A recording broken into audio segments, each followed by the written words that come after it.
Season 8 of MFL is upon us, and after a bleak relegation last season, Royal Livy Rovers would now be competing in the Spark League for the first time. With promotion being our aim, we look to go for a more attacking 4-3-3 formation, allowing Scotty May free roam of the cam spot, where he started off strongly early into the season with an impressive return of 8 goals and 5 assists in his opening 5 games, which included a blistering hat-trick during a 9-1 win against Stavanger Vikings. Meanwhile, at the club, we continued our ethos of progressing players 4 seasons at a time in the development centre, with the long-term plan to ensure we were watertight for upcoming seasons with new squad players continuously cycling through the club. And we managed to raise funds for a new crop of talent during Season 8 through the sales of Colin Reardon for $38 and Russell Schofield for $10. The former being too strong for the new Spark division, making his departure a good opportunity to raise funds in the club, and the latter being surplus to requirements due to our change in formation. And speaking of Schofield, it's actually quite impressive how in 15 games last season he got 14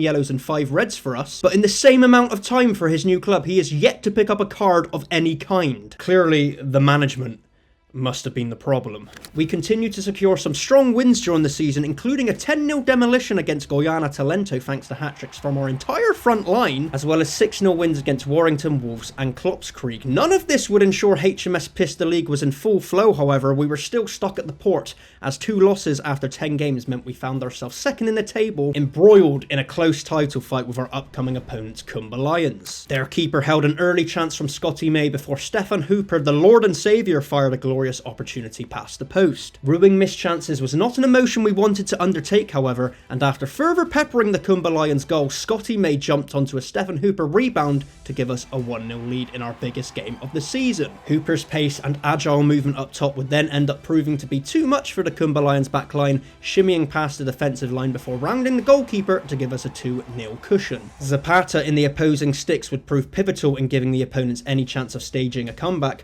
once again saving a Stefan Hooper chance to keep his team alive with a glimmer of hope. And that glimmer turned into a sparkle when in the 80th minute some silky first touch play showed us why the Kumba Lions were our biggest threats to win the title. With the game on a knife edge, aka the edge of a knife, we had to call on Stringer to pull off an incredible one-on-one save in the 93rd minute to ensure that we ran out as eventual winners in this key match. And this would be the kick in the backside the squad needed to push on in the league, with a great run of form putting us 5 points in the ascendancy thanks to a combined 48 goals from Hooper and May. And may we hope that they aren't done there just yet.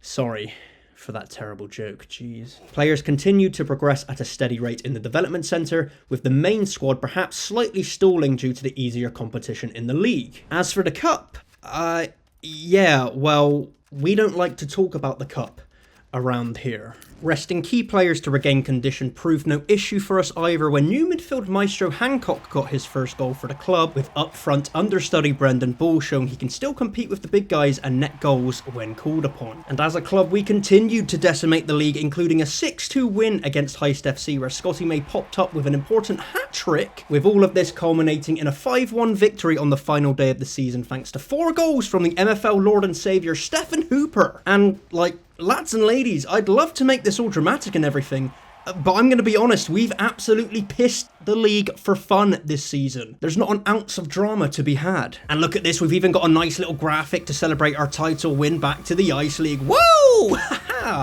What an ugly fucking badge that is. Fuck me. But look at that league table. What a sight to behold. And I'm pretty sure we actually won 13 league games in a row for a grand total of 18 wins while scoring 104 goals, with 38 of those goals coming from the Lord and Saviour Stefan Hooper himself. If we look at his profile here, we can see he's had an incredible season, scoring an average of 2 goals a game, and turning 28 next campaign means he'll be hitting his prime as we go back up the MFL pyramid to try again against higher competition once more. But what if you wanted to try MFL out against higher competition next season? Well, now's your chance, you silly goose. Trial clubs are launching for Season 9 starting from next Tuesday, where you can play the campaign completely for free. And if you then decide to buy your club come the end of the season, you will keep any rewards to go with it. And you can sign up for Season 9 using my referral link in the description down below, and when you spend $25 on your first pack, we will both get a free player. And when life gives you lemons, or free players in this case, you take them, because free shit is cool.